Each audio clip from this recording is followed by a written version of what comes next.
Hello everyone, welcome back to Pabbly. So in today's video, we will understand how to set up Webhook inside Jumpseller. So Webhook acts as a bridge to connect applications and it helps to deliver the data to other applications as an event happens.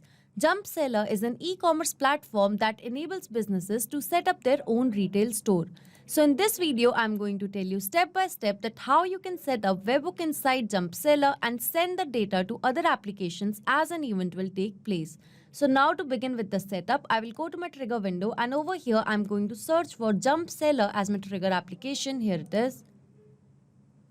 And the trigger event will be new pending payment. So this trigger will start working whenever a new order will be created. So as I did that, now you can see a Webhook URL is given and along with that a help desk is given. So read this help desk given below carefully because this Webhook URL is going to act as a bridge to connect our Jumpseller account with Pabbly Connect. So now I'm going to take you to my Jumpseller account. So this here is my Jumpseller account. I will go to my left hand side, go to settings and now I will go to general. And in general, I will go to notifications. And here under webhooks, I'm going to create a new webhook. I'm going to create this webhook for order pending payment. Now I need to mention the webhook URL. So from Pabbly Connect, I'm going to copy it and over here, I'm going to paste it. Now moving to the name, I'm going to give the name as new and now I'm going to click on add. So here you can see that a new webhook has been added over here in Jumpseller successfully.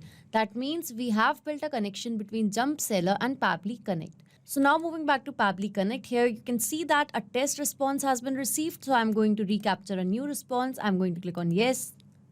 And now in order to do a test submission or record so that the data can be recorded here in the webhook response, I'm going to place an order for this product, that is this chair. And over here, I'm going to proceed to checkout. So here I'm going to fill in the details. Let's say the email is demo@pabblytudes.com. The first name is demo, last name is user. Over here, the shipping information, the name is demo, last name is user. Moving to the address, so this here is the address. Moving to the apartment, moving to the city. So this here is the city. The postal code is this. Moving to the country. So over here, I'm going to select my country as India. Here it is. Moving to the state and region, that will be Madhya Pradesh. So here it is. So once I've mentioned the contact information and the shipping information, I'm going to go to shipping. And over here, I'm going to go to payment. And now over here, I'm going to select the payment method as cash on delivery. And now I'm going to place order. So here you can see that I have successfully placed an order, but I have not made the payment yet.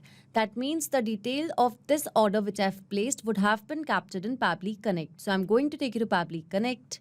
And yes, just now I have received a response. So over here, you can see the order total that was of 3,500. You can see the order status that is pending payment. Scrolling down to some other details, I'm going to show you the contact information and the billing details as well. So here you can see that this here is the state, postal code. Here you can see the name. Here are the address details.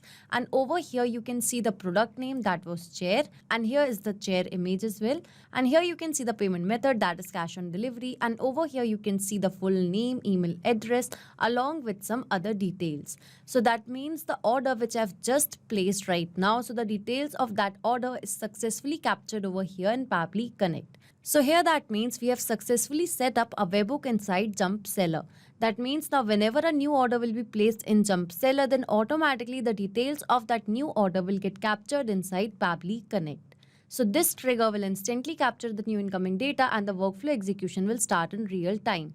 So as I've got the order details, now by just clicking on this action window, I can send this data to any other application. So if you like this video, don't forget to like, share and subscribe.